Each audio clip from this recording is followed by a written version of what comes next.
Logos ministry या channel मध्ये आपणा सर्वांचे हार्दिक स्वागत आहे। मी ॲलन लोबो आपणा सर्वांस प्रभू येशू ख्रिस्ताच्या अति पवित्र नावामध्ये शुभेच्छा देत आहे। प्रभू येशू ख्रिस्त तुम्हातील प्रत्येकास आपला स्वर्गीय आशीर्वाद देऊ। हे चॅनल सबस्क्राइब करणाऱ्या सर्वांचे मी हृदयपूर्वक आभारी आहे। निर्जीव कृत्ये या विषयाकडे आपलं लक्ष लावणार आहोत। निर्जीव कृत्ये याविषयी पवित्र शास्त्रात आम्हाला काय म्हणण्यात आलेलं आहे, आम्हाला काय शिकविण्यात आलेलं आहे, पवित्र शास्त्र याविषयी आम्हाला काय म्हणते आणि आम्ही निर्जीव कृत्यापासून कसे मुक्त व्हायला हवे याकडे आम्ही आमचं लक्ष लावणार आहोत।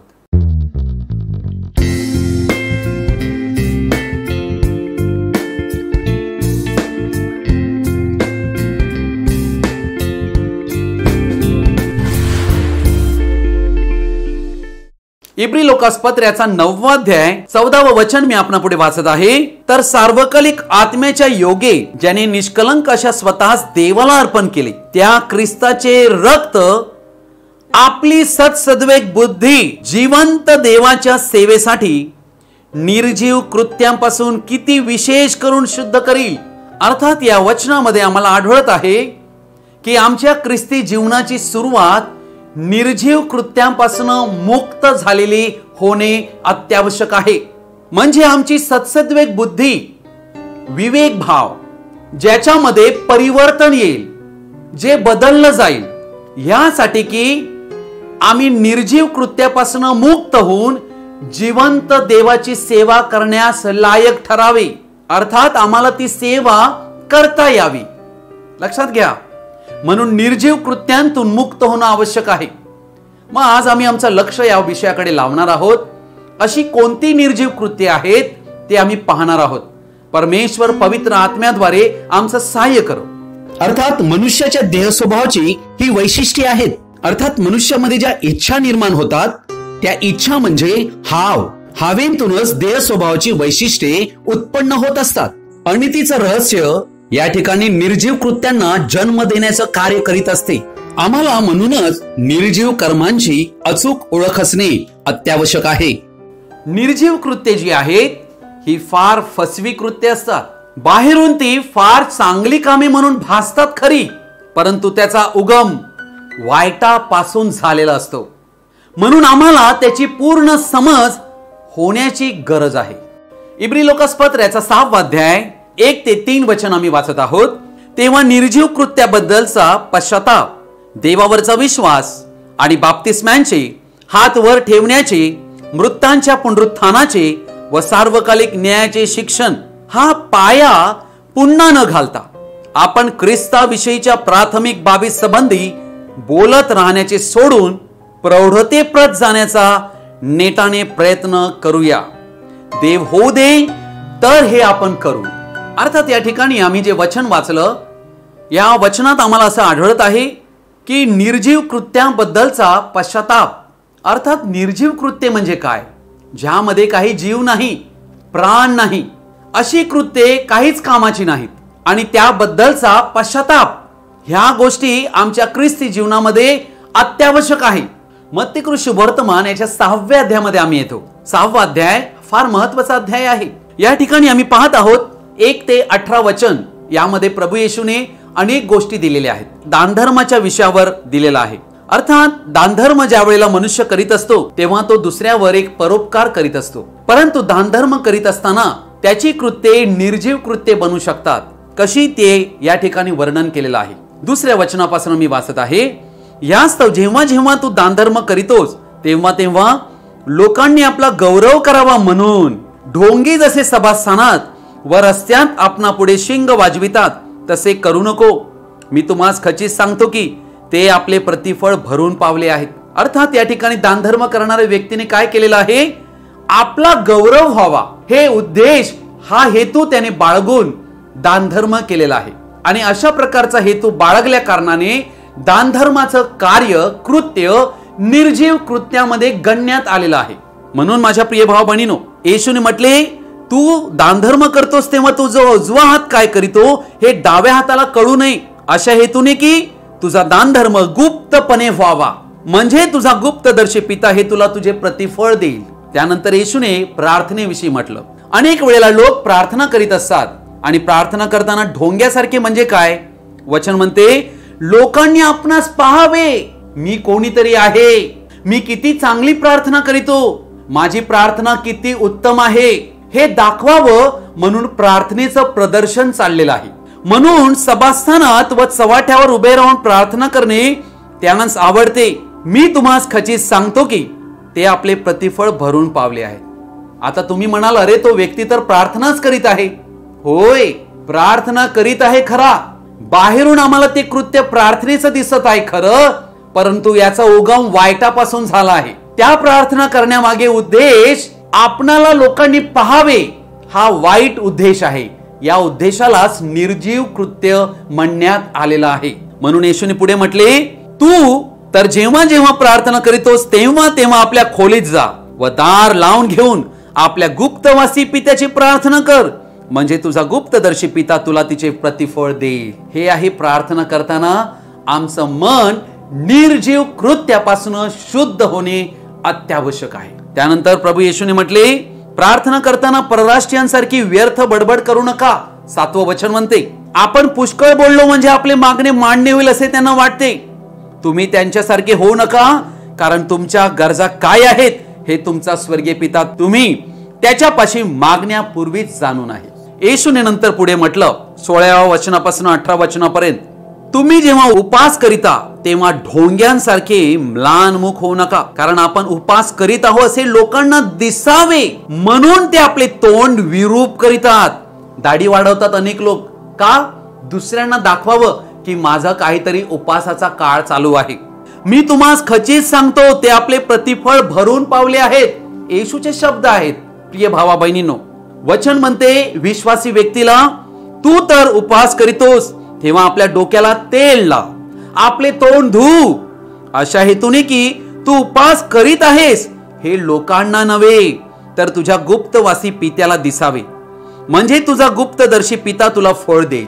प्रिय भावा बहिणींनो, आज ख्रिस्ती जगतामध्ये अनेक मोठे मोठे सेवक आहेत आणि ते स्टेजवर पुलपिटवर उभे राहून लोकांना गाजवून सांगत आहेत, आज मी अमुक अमुक दिवसाचा उपवास केलेला आहे, मी 40 दिवसाचा उपवास केला आहे. आमचा उपवास दाखविण्यासाठी प्रदर्शन करण्यासाठी नाहीये. तुम्ही 40 दिवस करा की 80 दिवस करा, तुम्ही ज्या वेळेला उपवास करता हे दुसऱ्यांना सांगता त्यावेळेला तुम्हाला दुसऱ्यांकडून कौतुक पाहिजे असते. आणि अशी सर्व कृत्ये, असे केलेले सर्व त्याग निर्जीव कृत्यामध्ये गणण्यात येतात, हे आम्ही विसरता कामा नये. म्हणूनच माझ्या प्रिय भाव बहिणीनो, देवाची सेवा करण्यासाठी, निर्जीव कृत्यांपासून मुक्त होण्यासाठी ख्रिस्ताच्या त्या पवित्र रक्ताची गरज आहे, जो आमची सत्सद्वेग बुद्धी पवित्र करीतो जिवंत देवाच्या सेवेसाठी. करंथीकरास दुसरे पत्र याचा 9वा अध्याय आणि याचं वचन 7 म्हणते, प्रत्येकाने आपापल्या मनात ठरविल्याप्रमाणे द्यावे, दुःखी मनाने किंवा देणे भाग पडते म्हणून देऊ नये, कारण संतोषाने देणारा देवाला प्रिय असतो. अर्थात या ठिकाणी आम्हाला निर्जीव कृत्ये आढळत आहे, म्हणजे मनुष्य या ठिकाणी देवाला काहीतरी देत आहे, अर्थात आपल्या उत्पन्नाचा प्रथम फळातील भाग देत आहे, दशमांश किंवा अर्पण देत आहे. परंतु या ठिकाणी मनुष्याच्या मनाची अवस्था दाखवली आहे. अर्थात मनुष्य देत तर आहे, परंतु हे सर्व देत असताना दुःखी बनून देत आहे, देणे भाग पडते म्हणून देत आहे. आणि त्यावेळेला देवाचं वचन म्हणते, म्हणून देऊ नये, दुःखी मनाने किंवा देणे भाग पडते म्हणून देऊ नये, कारण ते त्याचं कृत्य निर्जीव कृत्य म्हणून समजण्यात येईल. मलाखीचं पुस्तक याचा 3रा अध्याय आणि याचं वचन 10 म्हणते, सेनाधीश परमेश्वर म्हणतो, माझ्या मंदिरात अन्न असावे म्हणून सगळा दशमांश तुम्ही भांडारात आणा, म्हणजे मी आकाश कपाटे उघडून जागा पुरणार नाही, एवढा आशीर्वाद तुम्हाकरिता वर्षितो की नाही याविषयी माझी प्रतिती पहा. अर्थात देवाची आज्ञा आहे की दान आणि दशमांश हा देवाच्या भांडारात प्रार्थनापूर्वक देवाचा गौरव सन्मान करून शिस्तबद्ध रीतीने देवालाच दिला गेला पाहिजे. पास्टरला किंवा पालकांना देण्यास सांगितलेला नाही. दाने दिल्यानंतर कुरकुर केली जाते की मी खूप काबाड कष्ट आणि मेहनत केली आहे. अर्थात ते व्यक्ती हे विसरून जातात की मी हे देवाला देत आहे, कारण ते समोर मनुष्यांना पाहत असतात व अडखळत असतात. अर्पिलेली दाणे ही जर देवाला दिली आहेत तर ती स्वखुशीने व संतोषाने दिल्याबद्दल देव आशीर्वाद देतोच. परंतु एकदा अर्पण केलेल्या गोष्टीवर आपण जर आपला अधिकार दाखवितो तर आपण देवाच्या खिशामध्ये हात घालत असतो. हा देवाचा केलेला अपमान आहे आणि मोठे पाप आहे. आनंद हे पवित्र आत्म्याचे एक फळ आहे. ख्रिस्ती व्यक्तीच्या जीवनात ते असणे अत्यावश्यक आहे. अर्थात ख्रिस्ती व्यक्ती ज्याला देवाच्या इच्छेमध्ये आनंद वाटतो तोच देवाच्या हृदयाला आनंद पोहोचवू शकतो. म्हणून आनंदाने संतोषाने करणे हे तत्व देवाला प्रिय आहे. देवाला अर्पण देण्याची जी कृत्य आहेत यामध्ये स्वखुशीने ज्या वेळेला देण्यात येते त्यावेळेला ते अर्पण निर्जीव कृत्यापासून मुक्त होते.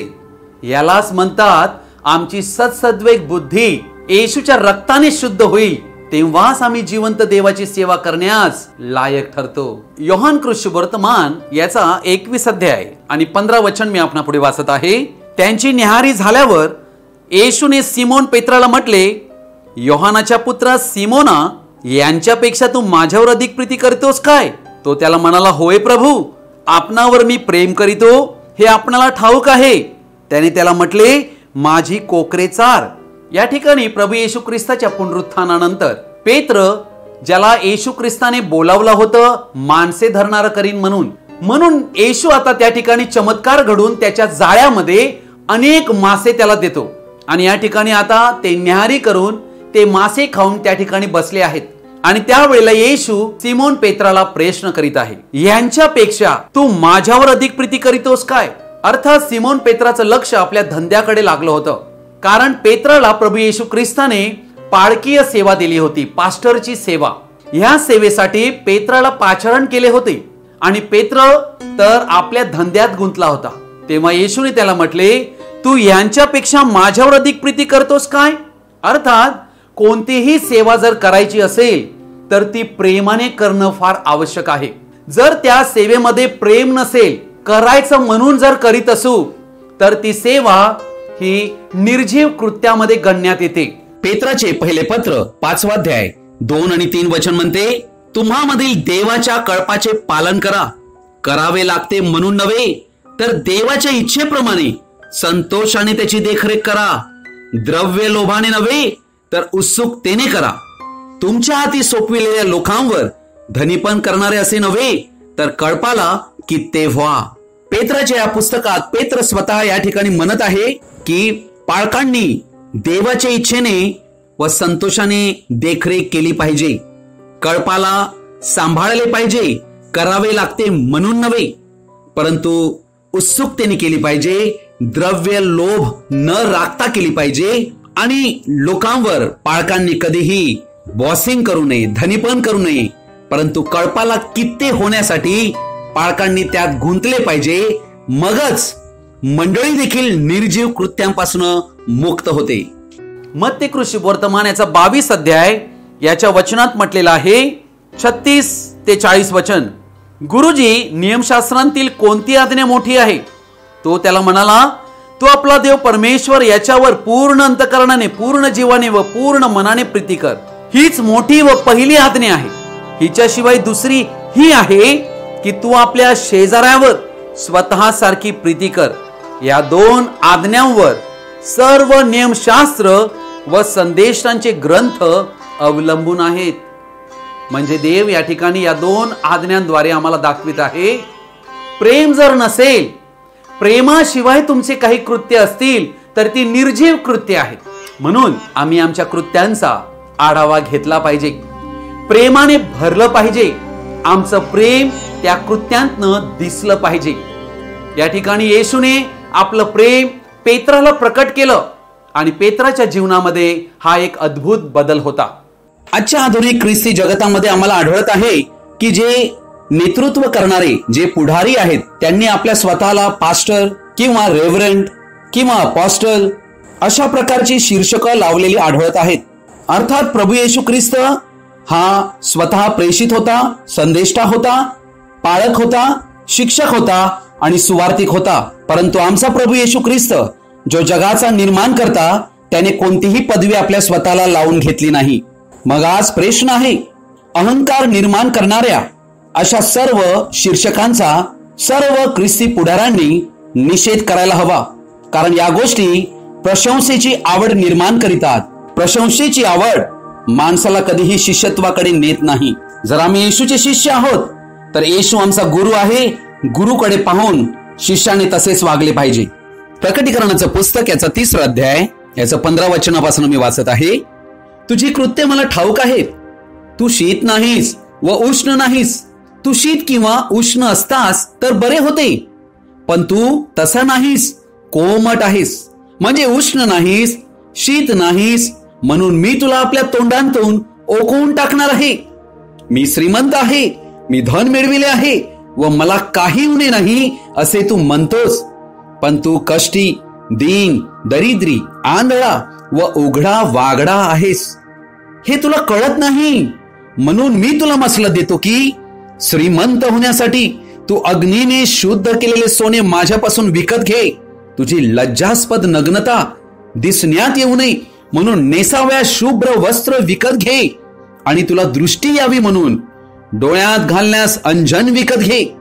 जितक्यावर मी प्रेम करीतो तितक्यांचा निषेध करून त्यांना शिक्षा करीतो, म्हणून आस्था बाळग आणि पश्चाताप कर. हे आहे प्रभूचं वचन.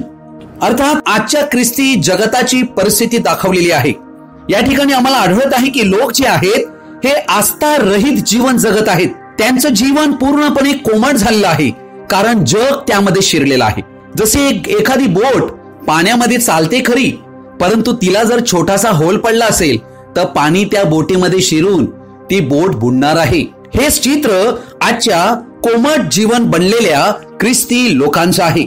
अर्थात त्यांच्या जीवनामध्ये आनंद, देवाची स्तुती करण्यासाठी, देवाचा महिमा करण्यासाठी, भक्ती करण्यासाठी आनंद नाहीये.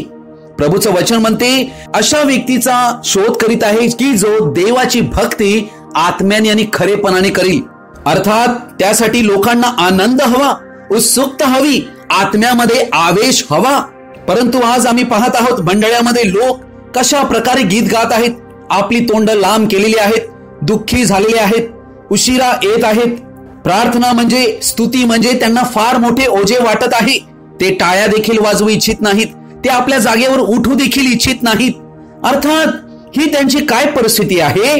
येशू ख्रिस्त जो वर तो येण्याची वेळ आली आहे, परंतु दिवे विझत चालले आहेत असे आढळत आहे. अर्थात आम्हाला केवळ बाहेरील दिखावटीपणा आढळत आहे.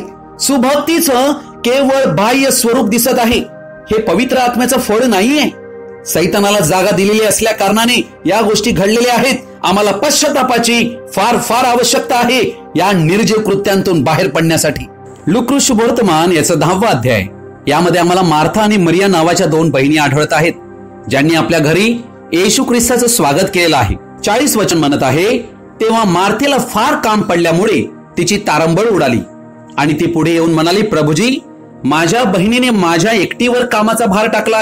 याची आपल्याला पर्वा नाही काय? मला सहाय्य करायला तिला सांगा. अर्थात या ठिकाणी मार्था आपल्या मनुष्य बुद्धीने येशूची सेवा करू इच्छित आहे. अर्थात तिला वाटत आहे की आज येशूला मी पापलेट फ्राय करून देणार आहे, मटन बिर्याणी बनवून देणार आहे. अर्थात हे सर्व चांगले विचार तिने आपल्या मनात बाळगून ठेवले आहेत येशूसाठी. परंतु हे सर्व तिला चांगले भासत आहेत. येशूने तिला म्हटले, 41 वचन, प्रभूने तिला उत्तर दिले, मार्थे मार्थे, तू पुष्कळ गोष्टींविषयी काळजी व दगदग करीतेस, परंतु थोडक्याच गोष्टीची किंबहुना एकाच गोष्टीची अगत्य आहे.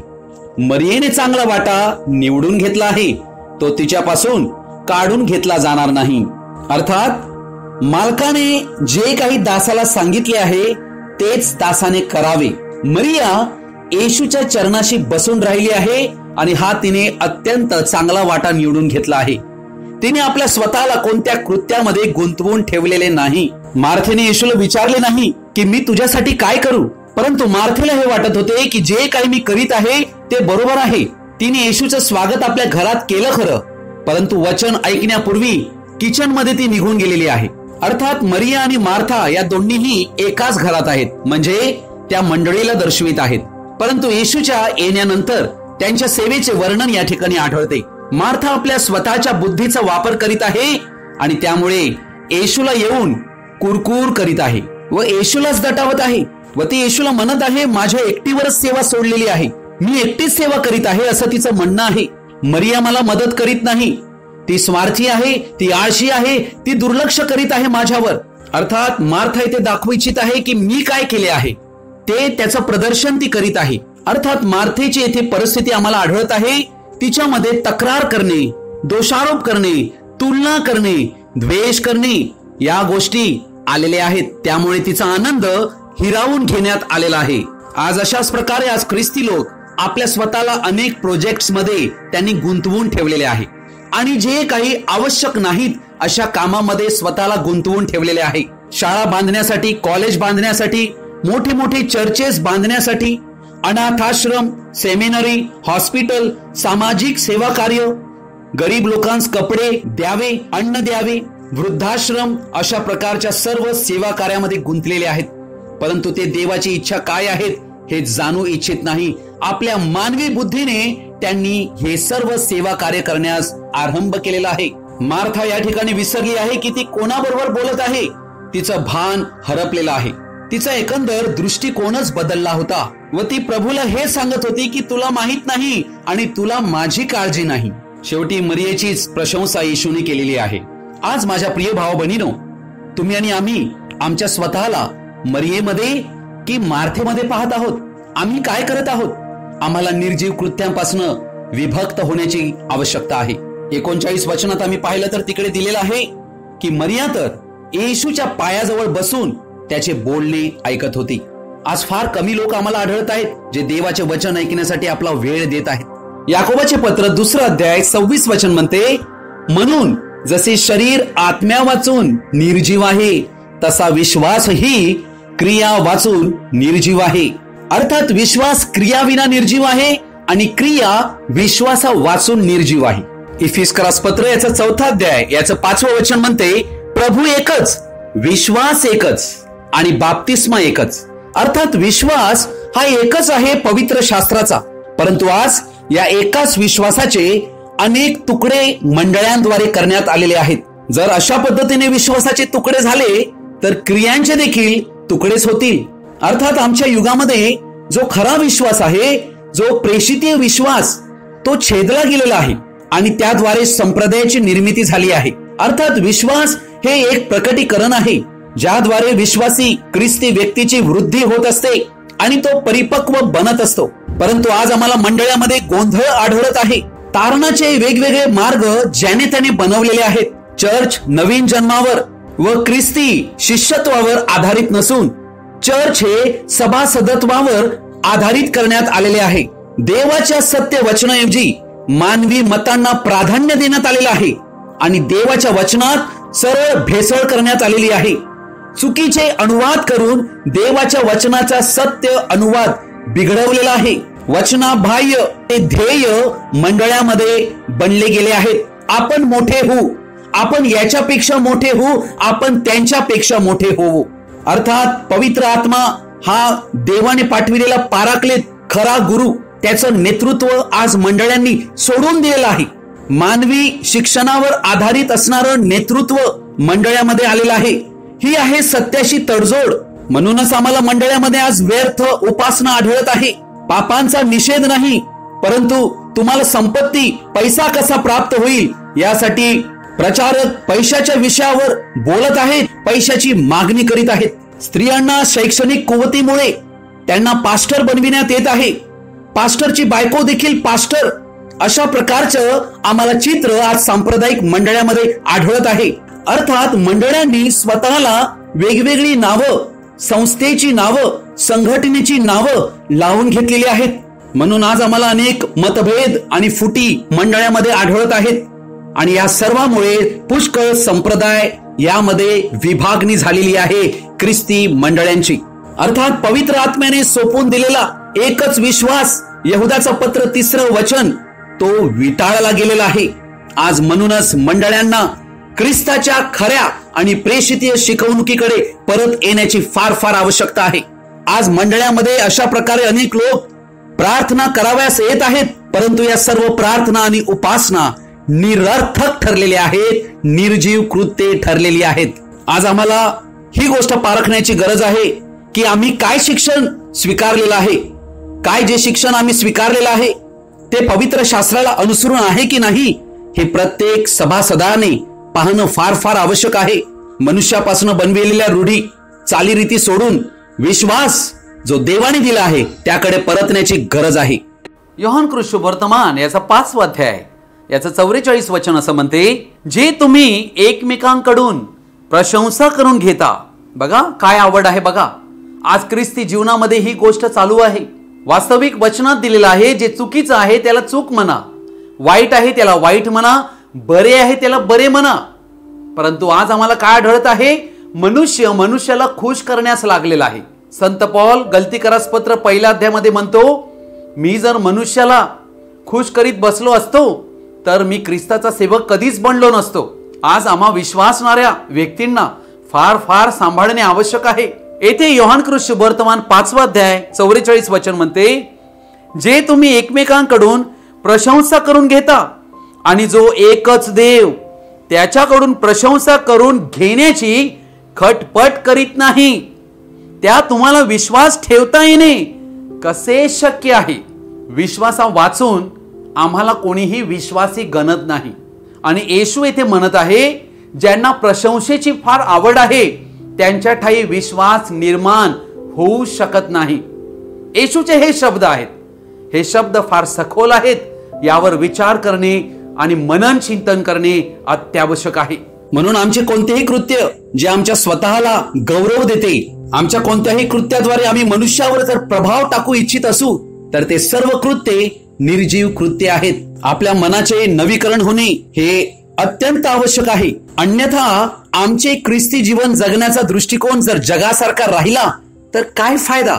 जसे देव तुम्हाला आणि आम्हाला पापमुक्त करू इच्छितो, तसेच देवाची इच्छा आहे की आम्ही निर्जीव कृत्यांपासून पूर्णपणे मुक्त व्हावे, आजाद व्हावे. देव आम्हाला कायम पारखत असतो. अर्थात देव आमचे हृदय जाणतो. म्हणून देवाला आमच्या उद्देशाविषयी सर्व काही ठाऊक असते. परंतु ज्या वेळेला आम्ही प्रार्थना करीत असतो तेव्हा आमचा प्रार्थना करण्यामागे उद्देश काय असतो, म्हणजे एखाद्या अपघातापासून आमचा बचाव व्हावा किंवा आमचा अपघात टळावा म्हणून जर आम्ही प्रार्थना करण्याचा उद्देश बाळगत असू तर आमचा उद्देश चुकीचा आहे. अर्थात अनेक पापाचे गुणधर्म आहेत, खोटे बोलणे, व्यभिचार वृत्ती बाळगणे, द्वेष करणे वगैरे वगैरे. परंतु ही सर्व पापांच्या गुणधर्माचा द्वेष देवाला खुश करण्यासाठी आम्ही करीतो की देव मला शिक्षा करील म्हणून मला यापासून दूर राहणे गरजेचे आहे यासाठी करीतो. या गोष्टी आम्हाला पारखणं आणि याविषयी आम्हाला स्पष्ट ज्ञान होणं अत्यंत आवश्यक आहे. अर्थात पापापासून दूर राहणे मी देवाला प्रसन्न करण्यासाठी करतोय की मला आजार येईल म्हणून मी त्या आजाराच्या भीतीने देवाचा न्याय माझ्यावर गुदरेल यामुळे मी करत आहे. जर अशा प्रकारे जर आम्ही करू तर ही कृत्य देखील निर्जीव कृत्यामध्ये गणली जातात. प्रकटीकरणाचं पुस्तक याचा 4था अध्याय 10वं वचन म्हणते, तेव्हा तेव्हा ते 24 वडील राजासनावर जो बसलेला त्याच्या पाया पडतात, जो युगानुयुग जिवंत त्याला नमन करीतात आणि आपले मुकुट राजासनापुढे ठेवून म्हणतात, हे प्रभू आमच्या देवा, गौरव सन्मान व सामर्थ्य यांचा स्वीकार करावयास तू योग्य आहेस, कारण तू सर्व काही निर्माण केले, तुझ्या इच्छेने ते झाले व अस्तित्वात आले. या ठिकाणी आम्हाला काय आढळत आहे, 24 वडील या ठिकाणी नमन करीत आहेत. ख्रिस्त येशूला नमन करीत आहेत जो राजासनावर आहे. परंतु आपल्या कृत्यांनी नाही, ते त्याच्या कृत्यावर अवलंबून आहेत. स्वतःची प्रशंसा करीत नाही, परंतु मी काहीच नाहीये, मला मिळालेला मुकुट ते त्यापुढे ख्रिस्तापुढे ठेवत आहेत. अर्थात मुकुट हा गौरव असतो, परंतु आपले गौरव ते ख्रिस्तापुढे ठेवत आहेत. माझ्या बुद्धीने, बलाने, कर्माने, शक्तीने, युक्तीने, ज्ञानाने मी काहीच मिळविलेलं नाही हे ते समजत आहेत. आणि माझ्या प्रिय भाव बहिणीनो, आज आमचं कार्य काय आहे आम्ही ओळखणं फार आवश्यक आहे. आज तुम्ही आणि आम्ही आजचा हा संदेश ऐकल्यावर आम्हाला निर्जीव कृत्यांतून किती विशेष करून मुक्त होण्याची गरज आहे हे आम्ही आज समजलेलो आहोत. मला आशा आहे आजचा संदेश जो तुम्ही ऐकलेला आहे तो आम्हा सर्वांच्या जीवनासाठी फार फार महत्वाचा आहे. कोरिन्थीकरास दुसरे पत्र 7वा अध्याय आणि पहिलं वचन म्हणते, तेव्हा प्रियजन हो, आपणाला ही अभिवचने मिळाली आहेत म्हणून देहाच्या व आत्म्याच्या सर्व अशुद्धतेपासून आपण स्वतःला शुद्ध करू आणि देवाचे भय बाळगून पावित्र्याला पूर्णता आणू. आज तुम्हाला आणि आम्हाला देहाच्या आणि आत्म्याच्या अशुद्धतेपासून, ज्यांच्यापासून निर्जीव कृत्यांचा उगम होतो, त्या गोष्टी ओळखून आम्हाला स्वतःला शुद्धतेमध्ये आणून देवाचं भय बाळगून पावित्र्याला पूर्णता आणण्याचं काम करायचं आहे. प्रभू पुढे आपण नम्र होऊया आणि प्रभूला म्हणूया, प्रभू मला आज या क्षणी माझ्या सर्व निर्जीव कृत्यांपासून मुक्त व्हायचं आहे. तूच मला आजाद कर. प्रभू येशू ख्रिस्ताची कृपा तुमच्या सर्वांसंगती कायम राहो. आमेन. God bless you. आजचा संदेश तुम्ही शेवटपर्यंत आणि ध्यानपूर्वक पाहिल्याबद्दल आपणा सर्वांचे मी हृदयपूर्वक आभारी आहे. हा संदेश ऐकल्यावर तुम्हाला काय कळले कमेंट बॉक्समध्ये कळवावे ही विनंती आहे.